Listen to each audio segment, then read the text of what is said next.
And we are live. Hello, everyone. This is My Two Cents, and welcome back to my channel. Before we get started, I just wanted to say if you are currently residing in the United States, I hope you are staying warm and well fed because I was just talking with Night Shift and Darkon before we got started here.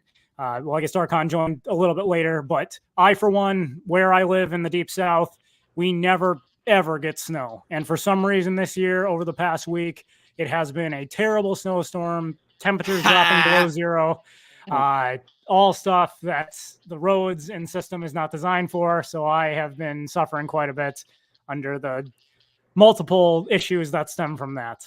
I hope that everyone else has not had to suffer quite so bad. But hey, it's part of living, part of the fluctuation in weather, right? Yeah, in all seriousness, I hope everyone is safe as well. It's just I could not help it because there's all the memes that are made about people like when it comes to different weather conditions. Exactly.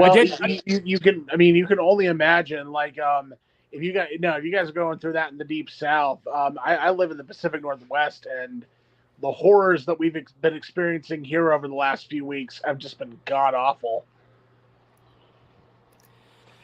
All right, so with that, we're going to discuss the topic of this stream. So this stream originally, there is a Christian ex-user by the name of Micah, goes by the handle @basedzennial, who's been tweeting quite a bit about and mentioning red pill topics.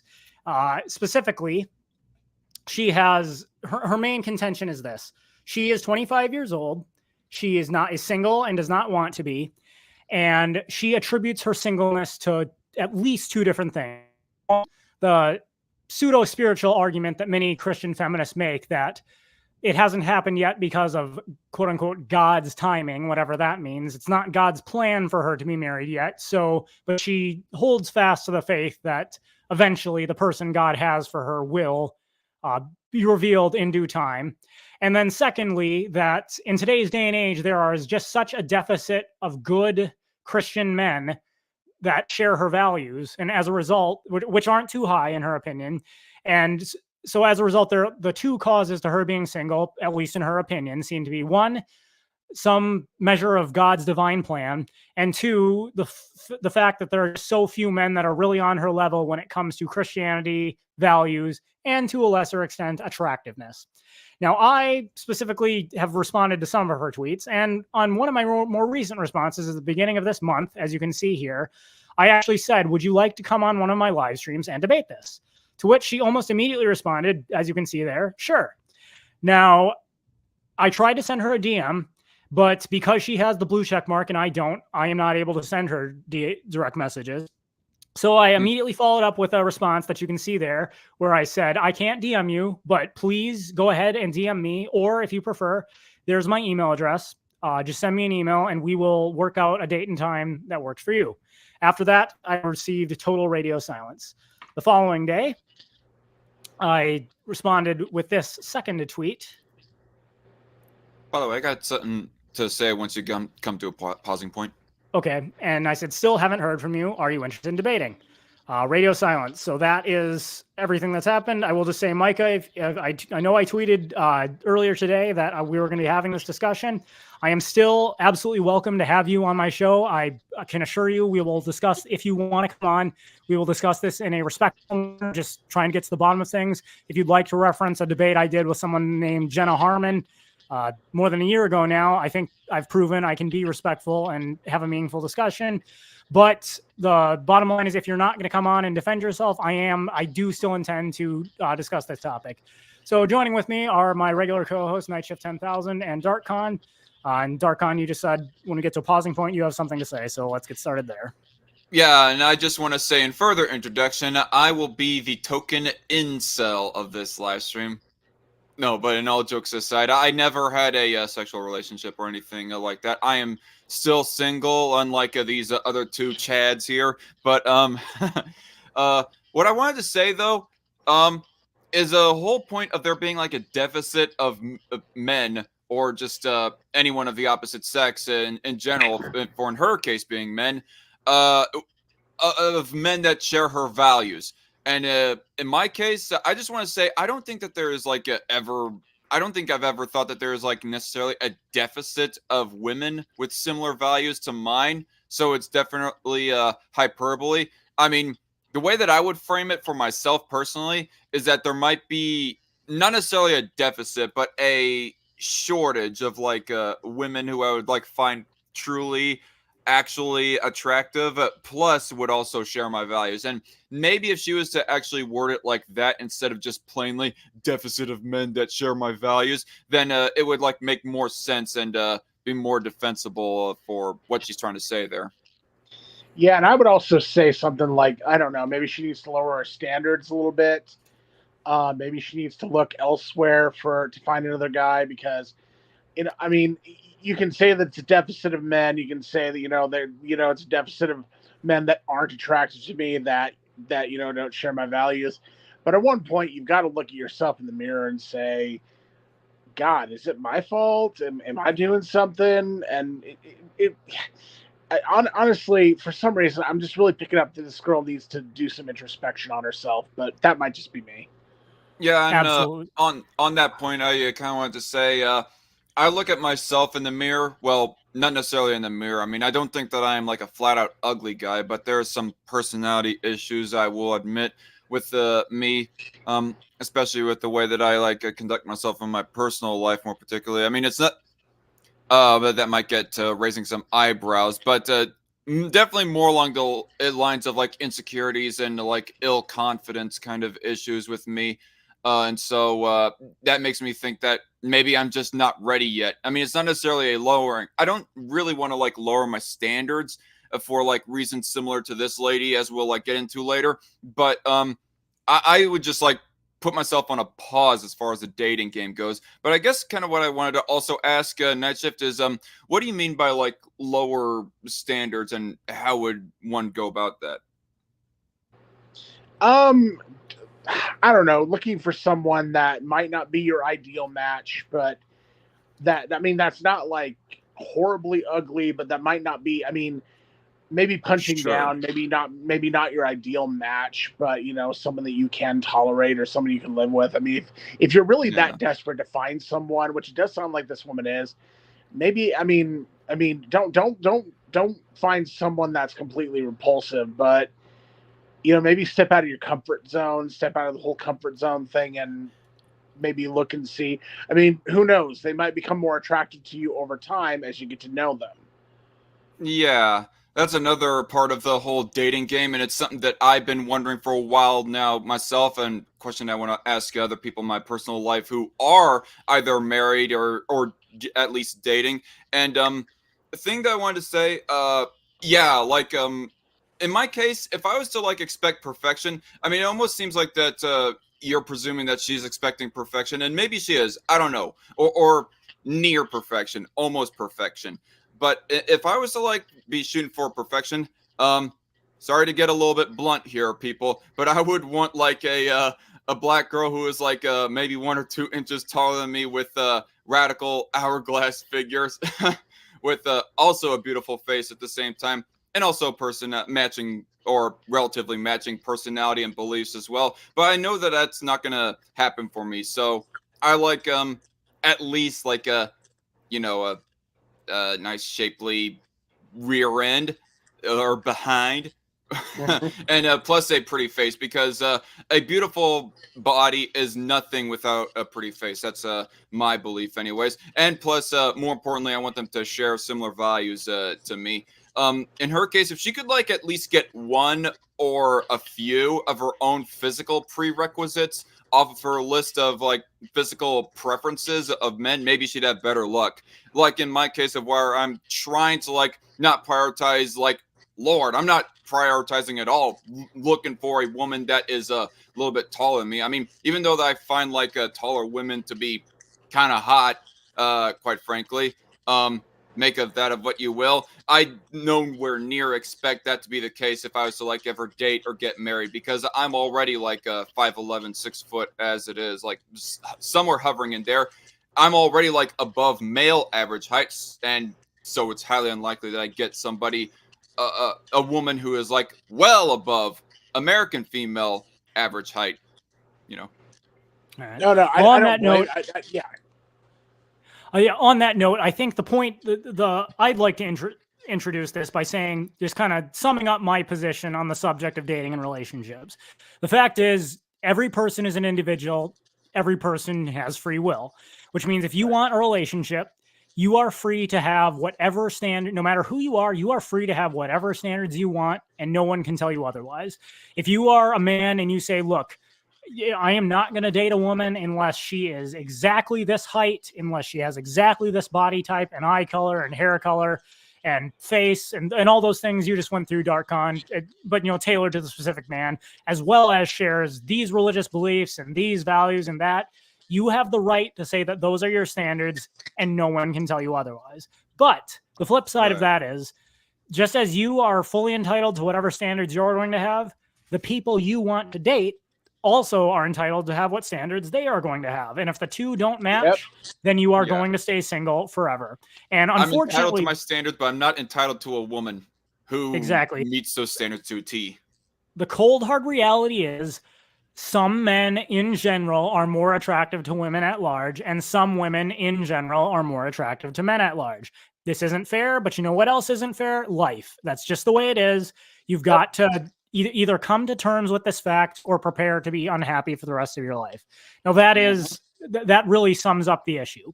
Now, before we dive in too deep, I do want to address the whole the pseudo-Christian argument that many modern Christian women make, that the reason that they are single as of right now is because of God, quote unquote, God's timing. Now, I understand not all viewers are Christians, but the point, I do want to cover this because whether you are a Christian or not, you can still understand what Christian theology actually teaches, the Bible actually says on this subject, and there at least have that in your arsenal when you're dealing with this argument that feigns itself as being a Christian argument, but really isn't. So I made a tweet thread about this at one point. I'll go through it here because this sums up my thoughts pretty succinctly. So to all the Christians, but before we go on, I just want to mention this. What you said earlier, TradCon, that did not come off as being incelish in any way. That didn't come off as you being an incel or anything. I don't know if you were worried about that or not. Yeah, that didn't come off as you being an incel. You have a right to have your standards. That didn't come off as you being an incel. I mean, on my note, my ideal match, if I was going to say what my ideal match is, it would be a 4'10", green-eyed redhead girl that is absolutely gorgeous and shares a lot of like personality traits and my ideals too. But I'm probably not going to find that myself either. So, you know what, I'm going to have to find probably the closest match if I can get that. And I mean, that's not incelish. That's just following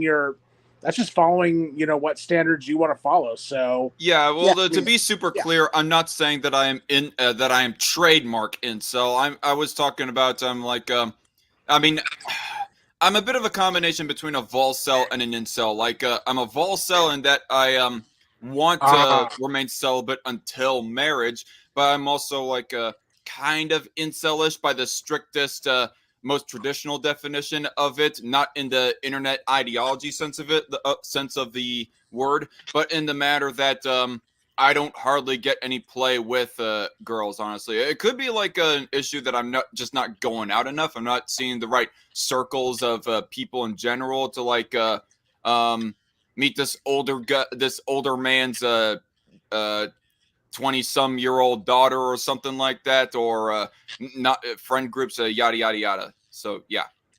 All right. So getting on to summarize my answer to this from a Christian perspective. So to all the Christian single women waxing on about how you're single due to God's timing and you're waiting on the man God has for you, the Bible nowhere states that God has promised you a husband. The Bible's instruction to single women regarding marriage are in fact quite simple. In 1 Corinthians 7, verses 8 through 9, Paul states that it is good for women to stay unmarried. But if they burn with passion, Paul's words, then they ought to marry. In 2 Corinthians 6, 14 through 18, Paul talks about not being unequally yoked with unbelievers, which, although not technically limited to arrangements like marriage, does imply that Christians are not to marry non-Christians. Other than that, no guidance is given, save for the instructions about how Christian couples are not to divorce. The choice to marry or not to marry is left entirely up to you, and God has not promised you a spouse so long as you are devout enough. The idea that if you are merely faithful to God enough and wait for his timing, you will be rewarded with a spouse is not biblical. It is merely another variant of the prosperity gospel, the false idea that if you become a Christian, God guarantees you wealth and happiness. I challenge anyone to produce a single scripture that specifically promises a husband to every Christian woman if only she waits on God's timing. Considering this, Christian women of all stripes have a choice to make. Either marry an available suitor or choose to remain single. Either choice is hers to make, and so long as it's what she wants, I applaud her. However, like all choices, there are trade-offs to the choices you make. If a woman sets high standards for the man she wants to marry, there will necessarily be fewer men that meet these standards and thus a lower chance that she will be able to find and marry him. A woman is most attractive to the widest swath of men during her youth, which is roughly 18 to 25. And thus, if a woman wants to marry a man who is everything she's looking for, her best chance is to be deliberate about selecting from her eligible suitors while she is young. As a woman passes the age of 25, her youth, beauty, and fertility slowly begin to fade. Now, this does not mean she's worthless or that no man will ever want her, but it does mean that with every passing year, her pool of available suitors will shrink. In the year 2022, the average age of first marriage for women was 30. And what that shows is that most women are choosing not to marry until after their youth and fertility are already well in decline. While many Christian women claim that this delay in marriage until one is older occurs due to God's timing, the explanation is in fact much simpler. When the woman is young, she has a large pool of suitors and thus is much more picky about who she will date. She's far more likely to limit her dating to men who are tall, handsome, wealthy, and otherwise project high status. Now, while it's true that serious Christian women may include church attendance, character, and biblical manhood to that list, it's unlikely she'll limit her search to those factors. She wants a Christian man who is also tall, handsome, wealthy, high status, and many other factors. Such men are incredibly rare. You want to interrupt? Can I just? I'm sorry to interrupt again, but I just wanted to say, on the note of the Bible saying that you will get like wealthy, you will find someone. Doesn't it say kind of the opposite in there, that you will be persecuted for your beliefs, that you will go through hard times, and it will be ordained by God that you will go through hard times, kind of like absolutely. Specifically, I think the passage you're working for is John 16:33. In this world, you will have trouble, but take heart, I have overcome the world. Yeah. Yes, and I also wanted to ask Coffee House Dialogue. He's in the chat too. I just wanted to confirm that with him because he would know that too. Honestly, I think he would know that too. So I mean, Coffee House Dialogue. If I'm right or wrong, please tell me. All right, so finishing off what I'm saying here. Such men are incredibly rare, and even if found, often have many women chasing them, and so refuse to settle. As a result, the woman ignores eligible suitors seeking marriage, telling herself that God has someone better for her if only she waits. However, though she'll publicly deny it to others and herself, her aging will become apparent as she approaches 30, and she'll see a noticeable drop in the quality of men who are seeking out a relationship with her. As she starts to get desperate, she'll lower her standards and marry around age 30. Though he's not exactly what she wants, she tells herself this was God's plan so as to absolve her of her own responsibility in the matter. And on that point, I think that really is the crux with most women's issues today. Refusal to take responsibility for one's own actions. Now, most women, Christian and non-Christian, are banking on there being enough men that when faced with the prospect of... Question, go... Yep. Yeah, I just want to ask you too, in your experience, I will not really argue that maybe it's a generality that what women noticeably get less attractive by the time that they hit mid 30s or late 30s, as opposed to men hitting the wall, as that phrase goes. Hit the wall, in other words, a lot later than women will. But in you guys' experience, have you ever met any 30-ish or in their 30s old women that you found attractive at all? The answer is I'm in yes. my 40s, so... The answer is yes. I have met women in their 30s that I find attractive. I think the question is, though, look at her objectively at 30 compared to her at 20, and can you for the individual, I think what people often say is, look at this really attractive 33-year-old woman and look at this fat, ugly 19-year-old woman. Are you really saying the wall is real? And the answer is, look at the individual. same individual at 30 is less attractive than at 20, even if the richest celebrities who can invest in massive scientific efforts to keep themselves looking young. Aside from merely looks, there are other things that make them less attractive. As they get older, they tend to acquire more baggage, and that baggage overall makes them less attractive to men in general. The wall is not, and I think a lot of efforts by women to quote unquote refute the wall, they are not really refuting it. They're pointing out that some women don't hit it as fast and as hard as others, which of course is true. People are individuals, and there are, none of these things are hard rules, rather general principles. The point is, all other things being equal, a woman tends to be less attractive at 30 than she was at 20. Are there exceptions? Perhaps, but yes, just because you can point to a single exception doesn't disprove the overall general trend. So, in a response to that, I ask, are you trying to say or imply at least that, as a generality, men will get more handsome as they go from their early 20s to their mid 30s, as opposed to women getting less attractive going from their early 20s to their mid 30s? I think what is usually brought up, and this was originally made famous by the YouTuber The Rational Male, who goes by Rollo Tomasi. A lot of people have capitalized on his work since. Now, I have some concerns about him as an individual, but either way, I think his summary of this is generally correct, and that is that the things that overall, again, there are always exceptions, and women are individuals. Some value certain things more than others, but in general, the things that make a man attractive to a woman fall into one of three categories: their physical appearance, their physical wealth, and then their societal status, among others.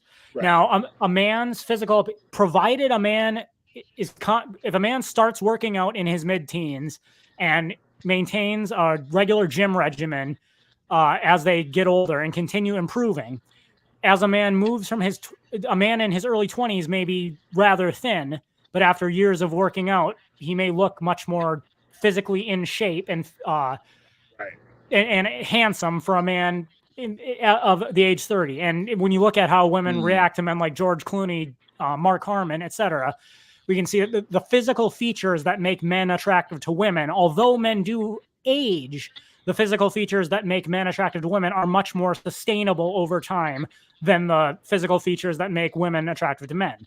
However, those latter two things, money and status, your average 21-year-old is not mayor of a city, governor of a state, CEO of a multi-billion-dollar corporation. But your average young man, as he works, if he graduates college and gets into the workforce, he begins to start acquiring more money and more status as he hits his mid-30s to early 40s. Therefore, what is considered a man's sexual market peak, as Rollo Tomasi put it, he put it roughly at age 36. And of course, it differs from person to person, but roughly speaking, when a man's age, money, and status peak, respectively, is sometime around age 36.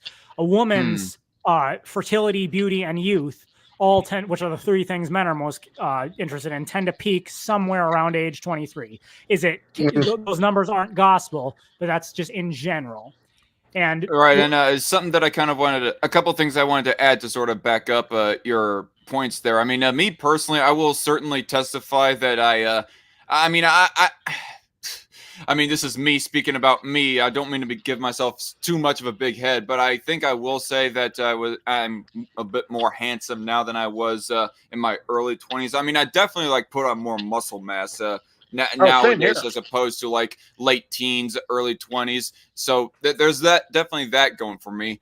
And on the point of generalities as far as attraction goes, there also seems to be how that men will be more attracted, or at least in a lot of cases, they're more into, I don't want to say fat, there's a certain fat content to women that men seem to desire in them, be it in some certain areas anyways. Not to say that every single man will go for somebody who's actually obese, but maybe a plus size or mildly plus size or something like that. Whereas with women, it will be something more muscular. I mean, the dad bod is a bit on the rise, but even then, with a good portion of dad bods, they'll still maintain some upper body strength that they can like keep on working on it in the gym, going through later and later in life. So yeah, it's definitely point to that. All right. Also, so I wanted to get to this coffee house dialogue. The question I asked, and I my 2 cents gave me a verse on this, but it's like, doesn't it say in the Bible that as Christians or believers in Christ, you will go through times of trials, you will go through times of persecution and pain, and it's like, it not only does it not guarantee that it's like you will get rich, you will have good times, but it will even say that you will have bad times. I just wanted to confirm that with you. And also I wanted to kind of, this might confirm my 2 cents point, but yes, when he was talking about that, I can definitely confirm that on average, yes, women in their 30s are usually less attractive than women in their 20s. Now, there's definitely exceptions. There's, and it could just be 40-year-old me saying this. There's definitely exceptions to that. Like, yeah, like the 2 women in their 30s that I've been acquainted to before, who I thought were pretty attractive. Yeah, no, exactly. I mean, no, one exception I can think of is a singer named Nina Bolt, who is actually my age. She is 40 years old, but she looks as good as she did, just about as good as she did in her 20s. And I've actually seen pictures of her in her 20s, and she looks about as good now as she does then. So she's aged wonderfully. Whereas opposed to like just Pearly Things, who is only about 26 and looks like, and she physically looks like she hit the wall. I'm sorry. She physically looks like she hit the wall. And it's like, I mean, but that's the thing. There's definitely exceptions to that. And it does definitely go individual to individual. But yes, I can definitely confirm over my years of experience that that's definitely true, that on average, you'll find that. But there's definitely individual examples where that is not the case, and where you will find older women that are absolutely jaw-droppingly gorgeous. So, yeah, I mean, I can definitely confirm what my 2 cents is saying on that. To kind of expound on that, speaking of middle-ish aged women who have aged kind of gracefully, Megyn Kelly, she's like in her late 40s or early 50s. Right. And I saw like parts of her when she was like moderating one of the more middling GOP primary debates, and she looked like that she could pass for somebody who's in their mid-20s, maybe late 20s. But well, I'm gonna chime in there, and I think makeup and camera tricks have a lot to do with that. Yeah, probably so, but it did not help Nikki Haley though, so who's about the same age. Okay, so let's let me tweet series here, and then we'll move on. So, however, I said most women, Christian and non-Christian, are banking on there being enough men that when faced with the prospect of settling down with them at 30 or not settling down at all, they will choose settling down with them. However, this attitude is shifting. Many men are rightly deciding that if a woman was unwilling to give them their best years, why should they settle down with them now, especially considering the risks men face with modern divorce rates and family law. Christian men can't be fooled into this forever. The Bible has not commanded them to marry either, and the choice to marry or not marry is thus left up to them as individuals. This is not to say that a woman is not free to remain single if she wants to. However, it is to say that singleness is and always will be her choice. The God's timing argument is unbiblical and simply an effort to absolve her of responsibility for her own choices. So that pretty much sums up when it comes to, I provided the scripture references there. You can read the comments. Only one person actually tried to give me a scripture reference claiming it proved God has promised husbands to women. I debunked it rather easily. So the Christian argument that the reason I'm single is because God's timing isn't coming, that is not biblical. It's an excuse by modern Christian women to try to absolve themselves from the responsibility for their own choices. So I have since cataloged a couple of tweets that were made by Micah here, and we're going to go ahead and take a look at some of them now.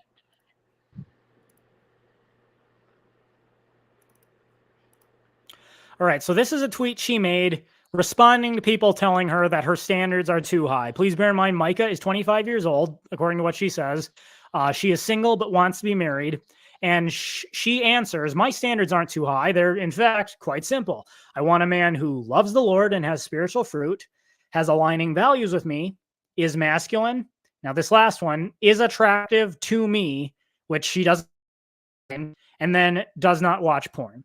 Now, before we continue here, I would like to point out in a private conversation between myself, Night Shift, and TradCon, Night Shift actually, before TradCon was accustomed to Micah, Night Shift sent TradCon a message saying, "Hey, TradCon, you like tall black women, right? Why don't you go hit up this Micah person and see if she might be the person for you?" Yep. And TradCon, would you care to fill us in on what your answer was? Yeah, I said that her tweets, as far as her beliefs go, seem to be kind of hit and miss as far as really hit and miss as far as what I agree with and what I don't. Nothing based enough, yeah, pun intended or not intended, whatever. Nothing based enough for me to really be wooed by her intellect or whatever. And plus, I said that she looks pretty average, like a very damn average, like maybe even. I don't know. Let me just say this, what I did not say in DMs. Honestly, she has a bit of a square body. So, I mean, Gotcha. she looks all right in the face, but there's you. barely any shape to her at all. Right. No, I don't blame you. No, Sorry that is so blunt, but yeah. I did have to take a second look at her. And yeah, you were right. And also, I had to look at her tweets a second time, and I was like, yeah, TradCon's right. This is probably not a good way to go. So I don't blame you for turning her down. Yeah. I mean, on that note, I'll find a better picture of her in a little bit here. But what I'd like to point out is nice. What I'd like to point out is, TradCon, you are entitled, as we said before, you're entitled to your standards. Now, she or someone else might say that is, if you're going to reject her because you think her body is a square, that's incredibly shallow. It should really be about sharing values and the person she is on the inside. You know what? People can say that if they want. The reality is, TradCon's an individual. He's his preferences. If he doesn't want to date a woman who doesn't look a certain way, he's free to do that, and no one can tell him otherwise. Now, does that mean? I also want to say, sorry, but I also want to say, in expounding of that, same thing that Micah here will say a little bit later, as I assume 2 cents will get to later, is that I cannot really just shut off those physical attractions completely. Exactly. Yeah. No. Exactly.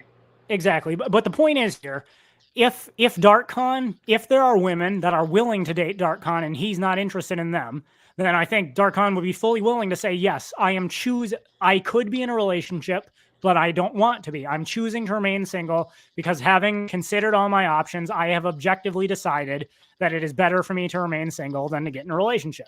And that's perfectly fine. And if Micah said, you're right, I could be in a relationship if I wanted to be, but I have observed my available options and I've decided that I am objectively better off staying single rather than being in a relationship with anyone available. I'd rather stay single. To that, I say, sorry, go and finish your thought, but I also have something to add. To that, I would say you go for it. I mean, you do you. No one can tell you otherwise. But again, the argument she's trying to make, based on all her tweets, is that she's not responsible for why she's single. It's either God's timing or a lack of men who can meet her very low standards. Yeah. Go ahead, TradCon. And so what I want to say, Red Feather's latest live chat, how square, like Twomp from Mario? Nowhere near that square-ish. It's more like an elongated rectangle, if anything else. But on that note, I'm scrolling through her ex profile right now. I know she's posted pictures of herself before. We're gonna. All right, here we go. I'll go ahead and share one. Oh boy. Oh, here we go. Nothing like a little bit of objectification, quote unquote. Nice. All right, so here is actually, I take that back. I mean, she's not that squarish. I mean, I did see that picture before. I think I can't believe that I forgot about that. But maybe I was being a little bit too blunt. But thing that I was wanting to say as well, on top of reading Red Feather's live chat there, is that for the record, the 2 women that I've gotten acquainted to who are in their 30s have they're not exactly Instagram thought knockout bodies with a gigantic what's the word I'm looking for, silicone filled asses and boobs, but at the same time they were still fairly shapely, obviously not squarish or rectangular-ish bodies, just to get the record straight. All right. So on that note, I have cataloged a couple of her tweets here that we're going to take a look at. And I said we already looked at the my standards, but we're also going to look at a tweet where she expounded on her standards somewhat and explained why she can't marry someone she's not attracted to. So here's a very long tweet she made responding to, it's well known at this point that this was first made famous by OkCupid, but other studies of dating app data have shown this. And basically, what dating apps like OkCupid did is they crunched women's decisions that they made on the app and basically determined that of all men on dating apps, women only rate 20% of them as above average and 80% of them as below average.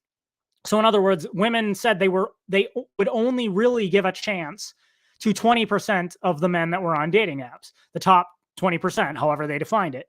And it shows that women, unlike men, have a much more skewed view of attraction. That being, if you want to go back to the stream me and Night Shift did several months ago now, the red pill in 2023, this really does come down to basic biology. The fact that most men on an instinctive level find most women attractive because the more women a man has sex with, the greater the chances that those women will bear his children. And the more children he has, the greater the chances that his genes are passed on to the next generation. On the other hand, women can only sustain one pregnancy at a time. It takes 9 months to gestate, another 18 to 20 years to raise her child afterwards. And once she becomes pregnant, she can't change who the father of her child is. So unlike men who are on a base instinctive level programmed, have sex with every woman I can possibly find, women are much more inclined to only have sex with men that they find the most genetically viable, the men that are most likely to give them strong, healthy children, and thereafter protect and provide for them thereafter. As a result, women are the pickier sex. They are much more likely to be extremely selective in how they look at men than men are in how they look at women. As a result, since when did Loudmouth Reviews join this call? I'm just joking, by the way. My point was being that if Loudmouth Reviews were here, he'd be all like, preach, 2 cents, preach. Of course, probably. Of course. But anyways, finishing what she says here, she says, even if a man were below average, I could be attracted to him because, as you mentioned, 80% of men can't be below average. And on that point, absolutely correct. Women may think, if you ask the average woman, she probably thinks she's being very reasonable in how she differentiates between average and below average. But the truth is, at least 80% of men are totally invisible to most women. Most women only even see the top 20% of men. They see the top 10% as above average and the top 20% as below average. And then the bottom 80% they don't even see. That is, whether they realize it or not, that's really what's going on. But she says that the numbers just I've never dated an 8, 9, or 10 because I myself am not an 8, 9, or 10. Okay, at least she's got the humility to say she's not an 8, 9, or 10. People also often assume that a single woman like me have men constantly asking us out. That is not the case at all. I've been asked out in person maybe twice. Attraction is very important, but it isn't the most important. Values are. But she caveats this, but attraction is important as well. And I can't control who I am or am not attracted to by first glance. I think there are a lot of sexless marriages because women decide to marry a man that they are not truly attracted to because it's the safe option. What's the alternative? Marry a man that I'm not attracted to and then sin by withholding sex from him because I'm repulsed by him? And honestly, that is where that I most sympathize. I mean, honestly, yes, on a conscious and moral level, of what I have to say and believe, the most important thing are similar values and personality too, for that matter. Attraction is like a kind of distant second. I mean, on a naturalistic or animalistic sense, maybe attraction would be the most important thing if you were to like really just follow your dick and more than lead with your actual brain. But all the same, I mean, even in that case, there's some exceptions. Like if a woman like has such a rancid personality and beliefs I don't like, then the attraction like really drops in my eyes. Anyways, that's how my brain works.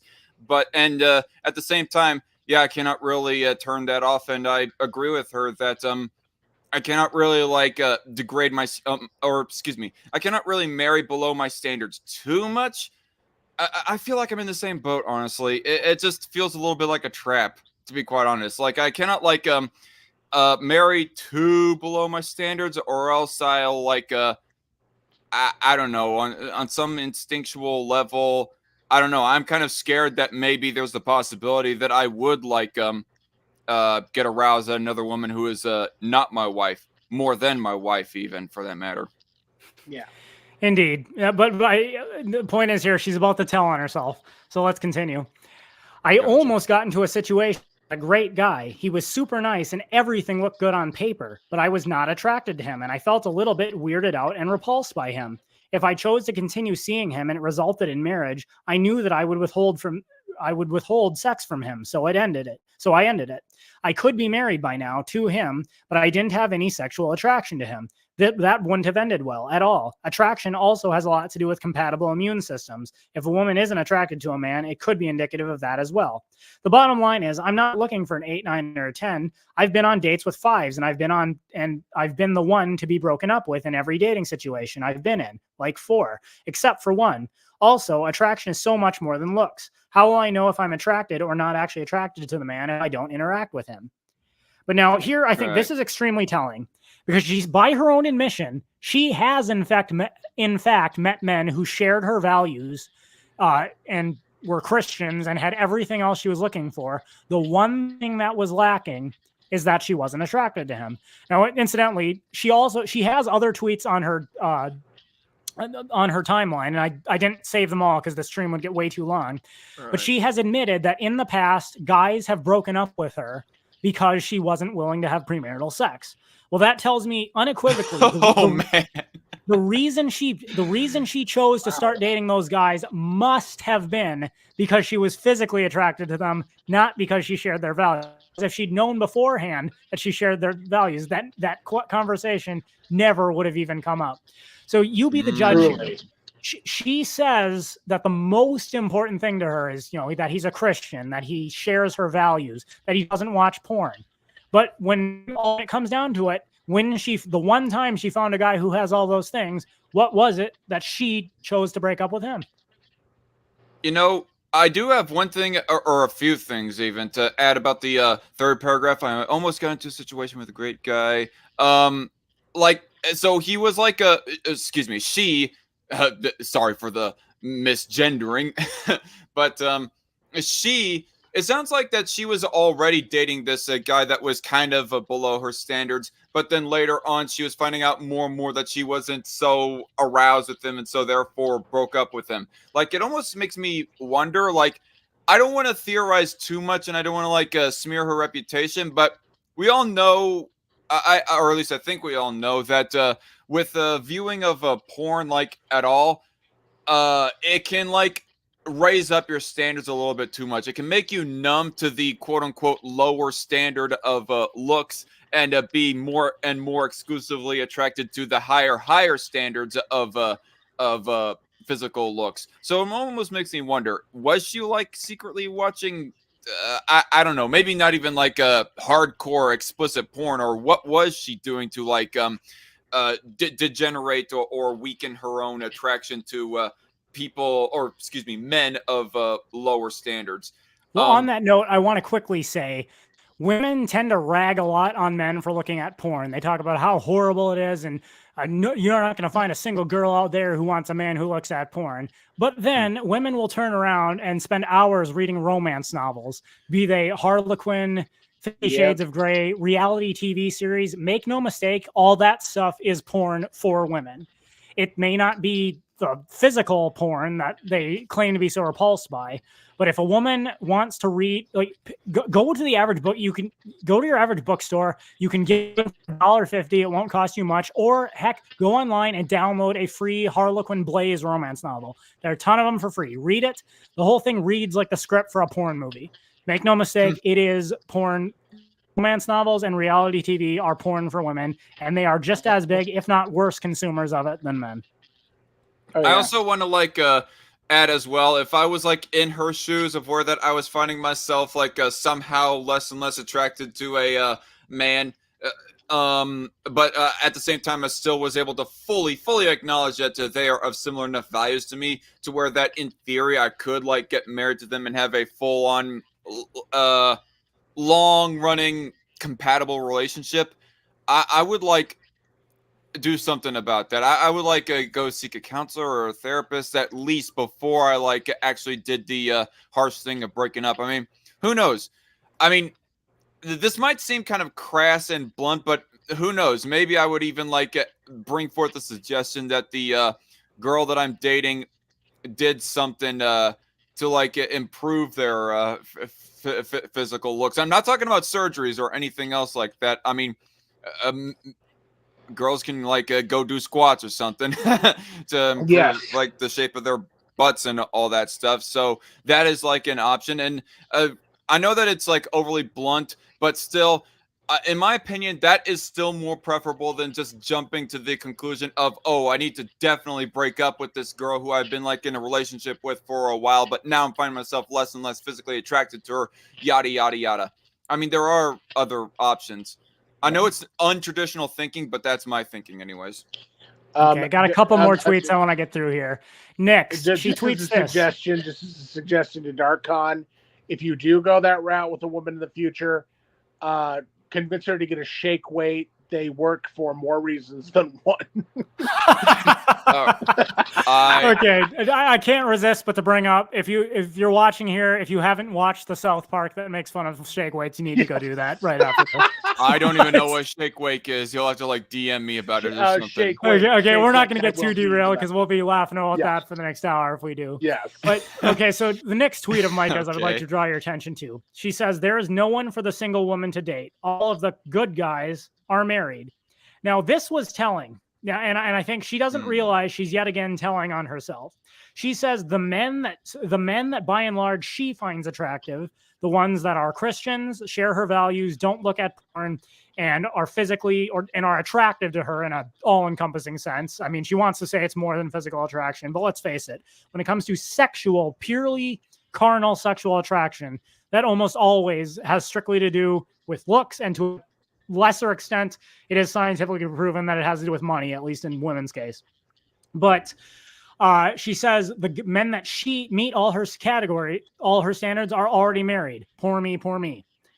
But I don't think she's thought very hard about this. So Micah, if all the men that you find to be most attractive are already married, what does that mean? It means they picked someone other than you. So maybe what you want to do is look at the women they married, then look in the mirror and ask yourself, is it really the case that men can't get on my level? Or could it be the case that I'm not on the level of the men I'm after? Again, I can't answer that question for sure, but I think if she stopped to ask that question just a few times and did a good long look in the mirror, she'd start to realize that in this one statement, she has categorically told on herself, it may not be that men need to get on her level. It may be she needs to get on the level of the men she's looking for.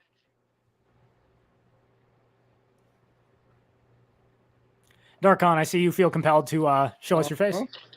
Yeah, I just got done eating my dinner right here. I was muting myself like in between points so nobody heard my chewing. But I thought we're on a live stream here talking about physical looks. So I thought, why not? Because I can already hear that somebody will be all like, why won't this this punk like show his face or something like that? So here we are. Okay, well, good. Fair enough for you. Now, finally, the last tweet I want to share, this is not Micah's tweet. This is a tweet that was responded to her by a guy named the name of Peter Wright, and I think he really hit the nail on the head with this one. So, in responding to when Micah said, what's the alternative? Marrying a man I'm not sexually attracted to and withholding sex from him in our marriage? Or is it marrying a man that I am sexually attracted to but doesn't align with my values? Both are recipes for disaster and divorce. What's your solution here? Peter Wright responds, take note of the script here. She either obtains wild romance and marriage with a bad boy who has poor values, or she marries a man who doesn't give her the usual tingles expected of romantic love, and so she, quote unquote, withholds sex. Both recipes belie a commitment to romantic love instead of pair bonding love. Pair bonding love is built over time. And this here, I've talked about this in my video series about traditional marriage on my YouTube channel. But there has been a lot of research done into what is scientifically known as pair bonding. That is, when a man who is a virgin and a woman who is a virgin get married and start having sex with each other, they chemically bond to one another. And the more they have sex over time, the more pleasurable it actually becomes, and the more the chemical reaction inclines them to have more sex together, leading to one, have them having children, and two, them growing more deeply attracted to one another, not necessarily to other people, but to one another. And this phenomenon is that even if two people don't find each other to be the most sexually attractive physical specimens in the world, historically, when we had traditional marriage and that was the norm, even if two traditionally unattractive people got married, they could over time grow attracted to towards one another through the natural process of pair bonding. But of course, it shows how far we've gone and how the modern feminist definition of romantic love has gotten so ingrained, even in so-called Christians, that they think they can't possibly be happy unless they find a man who's both an extreme physical specimen and shares all their values, something that is unlikely to happen because you might need to look in the mirror and ask the question, how many of those men do you think actually exist? And if you did, even if you did find him, why is he going to pick you? A man like that has options. By the way, I was I don't know if you heard it, but I was asking right there, is another word for pair bonding like healthy sex? In a sense, yes. It's the chemical bonding that takes place between a husband and a wife when they're regularly having sex only with each other. And another important thing to note is that promiscuity, especially in women, to a lesser extent in men, women, once a woman has had 5 or more sexual partners, her ability to pair bond with a man is pretty much gone. It becomes virtually impossible for that chemical reaction to take place as it should if a woman has been extremely promiscuous. Now, studies have shown... I am advocating for banning prostitution and porn. Now, incidentally, in the case of men, it's not quite as drastic, but what has been shown is that men, even if men who have a promiscuous past, find it very difficult to not cheat on their wives if they ever do settle down. So while it's not as extreme, women who have had a high number of sexual partners almost universally divorce their husbands eventually after getting married. For men, their inclination to divorce isn't as high, but the more sexual partners a man has had before he gets married, the more likely he is to cheat on his spouse after he gets married. So it affects both sexes just in different ways. Gotcha. I also wanted to go to bat for Micah here just a little bit. I go reading that tweet right there. Could you pull it up again very quickly, or was you trying to find the next tweet?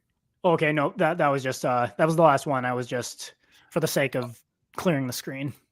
Okay. Well, what is the alternative? So I did not really get the implication from her that she's saying, or that she believes that the option is literally only one of the two. Either A, an unwholesome and chaotic relationship with somebody who is he finds... Quit giving your mic a blowjob, night shift.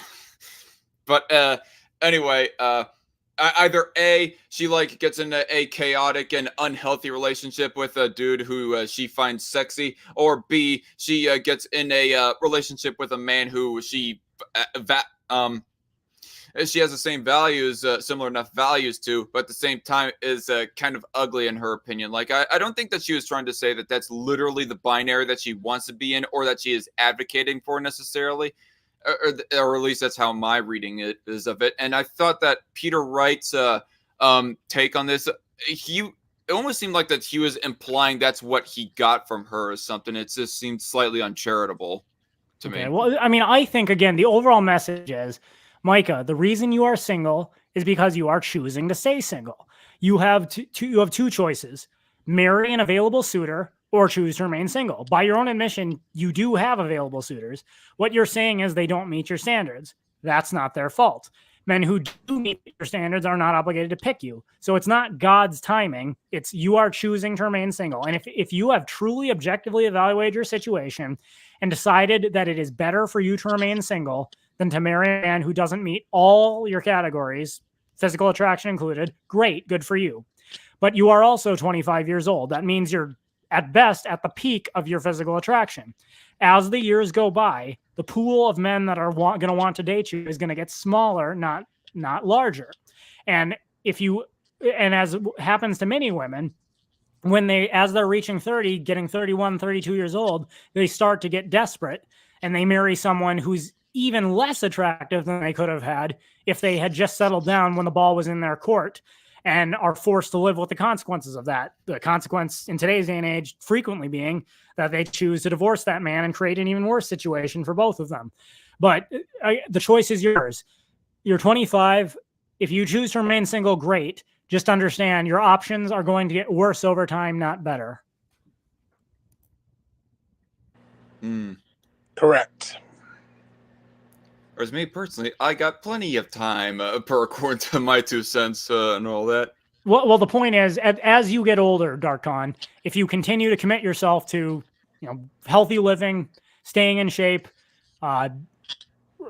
earning more money and raising your status, not that you're going to be able to marry anyone you want, but the pool of women available to you who are going to want to date you in your 30s is going to be much larger than it is to a woman like Micah in her 30s. Therefore, even if the women that are wanting to date you at that point aren't the sexiest 21-year-olds available, you are going to have the choosing power, not the women.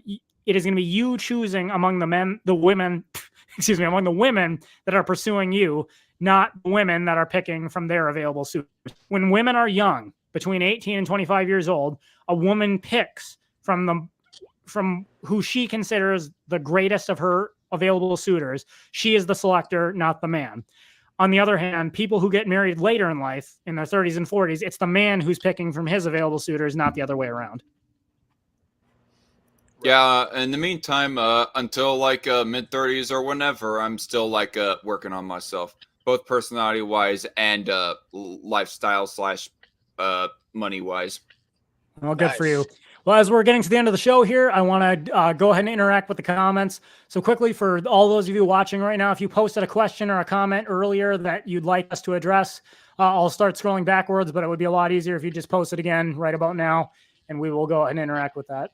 I do want to address something funny going towards the end before reading the serious questions more towards the beginning. JC Armitage says, interesting looking stash there, TradCon. And Red Feather says it's his prawn stash. My prawn stash, I don't know about you, but this does not look like a sea urchin or any kind of shellfish.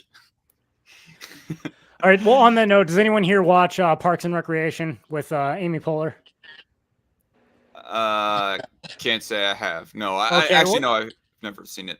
Well, if you are a libertarian, you need to check that show out, because the one person that makes that show all worthwhile is a character by the name of Ron Swanson.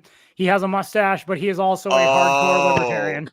That's where that guy is from. Okay, I've seen the memes of that guy, honestly. Okay. Especially, So just quickly, I've been rewatching Parks and Rec recently. I don't remember what season it is off the top of my head, but if you do some Google searching, I'm sure you can find this.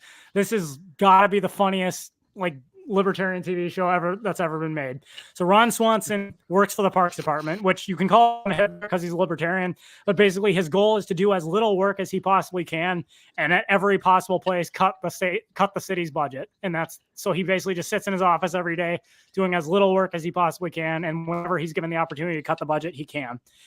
In this particular episode, a group of fourth graders come to City Hall, and they are told to find someone in City Hall and ask them the question, why is the government important? So this little girl comes into his office and asks if she can interview him about why the government is important. He spends the rest of the day explaining his libertarian views to her. And then later, a couple days later, the girl's mother comes in and she says, you want to explain to me why my daughter turned in an essay that looks like this? And she hands him a handwritten piece of paper. It's made. It was handed out to each student. At the top, it says in printed type, it says the government is important because, and then there's a ton of lines under there for the students to fill it in. The daughter turned in her essay. It says the government is important because it isn't. Nice. And then he's like, totally ma'am, based. he's like, ma'am, I'm a libertarian and I'm entitled to my views. She's like, you got my daughter failed in this class. And it was awesome. Oh, fuck. You cannot succeed if you're a libertarian in that class, apparently. Yeah, I want to file a discrimination suit against that school now. They do not recognize all political beliefs equally. That almost reminds me of that one meme of the mom who's like, oh God, it's those people. Don't look at them, little Billy. And then it's like her son is like, it shows he's turned to their ideology, and she's like, "Oh, don't look at them." I'm like, "Oh my God, little Billy, no! It's too late, mother. I've seen everything." That's what it's like to me. That's what that reminds me of. Yeah. All right, looking back through our comments here to see if we can find anything else. I don't know if this one was kind of important to you or if you addressed it earlier. Coffee House Dialogue said, well, she is technically correct in saying that God did not reveal it, but now the question is, why is God withholding that? Yeah. Let me find that one. Hang on. It's like the third one from the top. Okay, here we go. Well, she is technically correct in saying God did not reveal it, but now the question is, why is God withholding that? And I think the point is, you can... I will change my view on this if anyone can produce me a scripture otherwise. But simply put, the Bible does not promise women a husband. It gives you instructions for how Christians should get married if they want to. It says you can't get divorced and you have to marry another Christian. Other than that, the decision is left entirely up to you. Now, if you're not a Christian, great. This isn't especially a Christian show, but you can at least understand what the Bible says, even if you don't believe it's the Word of God. Right. Jason Armitage said it's okay to have preferences of any kind, but if you treat those preferences like standards or worse, a checklist, you'll more than likely be forever alone. Well, I don't really, in this context, I don't really see there being like much of a difference between preferences and standards, but I think I get the substance of what you're trying to say here, JC Armitage, and pretty much we've said it all along that if you say that it is a bare minimum prerequisite that all your standards as far as physical attraction goes gets met, then you'll definitely be forever alone. Exactly. Yeah, and I think it goes, the more preferences you have, the fewer and fewer people by nature there are going to be that actually meet all those standards.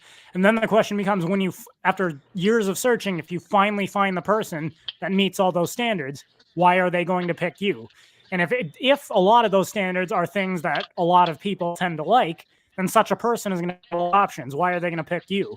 Look in the mirror. You're spending so much time thinking about what you want. Have you ever stopped to consider why should the opposite sex want to date you? And that's, not to throw women under the bus. I think men can be guilty of having too high standards as well. But especially in the gynocentric culture we live in, lots of women today are constantly talking about all the things that they want, but never once stop to ask the question, what value do I bring to a man's life? And you can look at all these, and granted, like a lot of these pick low-hanging fruit. I don't like to use TikTok as evidence because some of the most garbage people in the world are on there.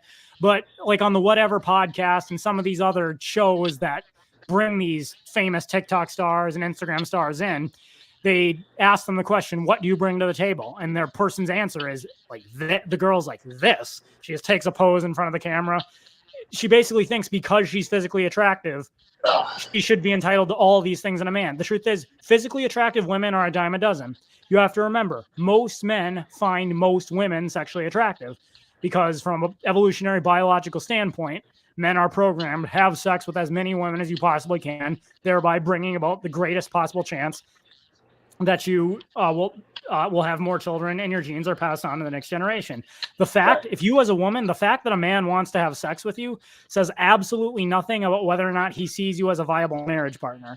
And that is something that I think a lot of women struggle to grasp, that because women, unlike men, typically will not have sex with a man unless on some level she sees the possibility of having a long-term relationship with him. Men, on the other hand, will have sex with just about any woman, whether he wants to have a long-term relationship or not. And therefore, women really struggle to grasp that just because we are wired differently. I wanted to address Red Feather's live chat. She sings, if you want to be happy for the rest of your life, don't make a pretty woman your wife. I don't know how the notes actually go with that, but still, she says that it's a song quote or something. But I kind of wanted to think about this, because some songs all have some thought-provoking substance of them, of course. I mean, obviously, this song would be talking about a pretty woman by general societal standards.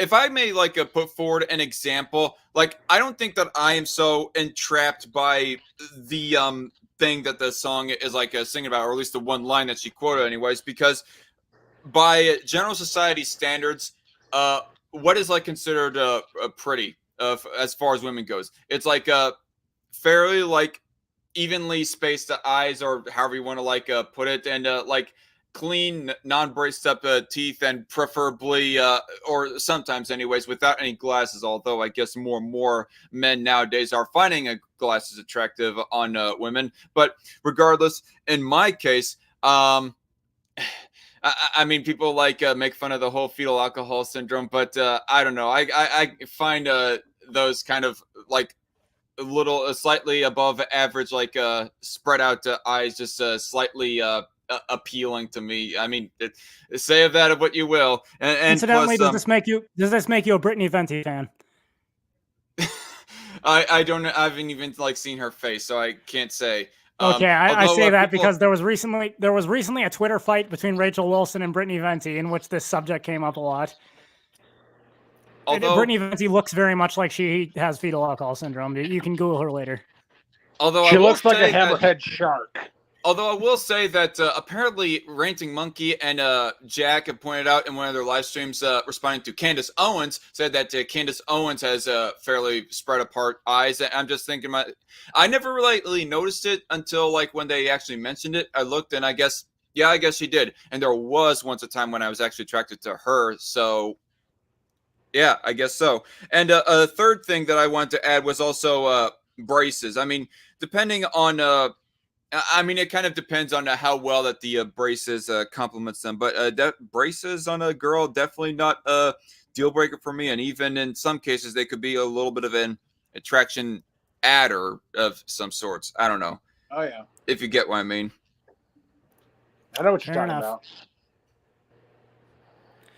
Well, on that note, we have passed by the 1 hour mark. I don't want the stream to get going too long here, so thank you for joining. I would put this out here. Micah, Base Zillennial, if you happen to be watching this, I know you're probably not, but I want to put it out to you again.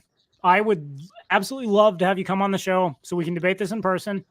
I meant none of this. I truly have no ill will against you. I wish you the best as you try to find someone you want to marry.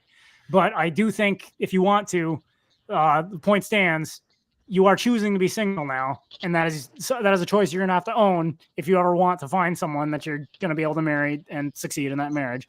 So if you'd like to come on, I can promise you a respectful discussion.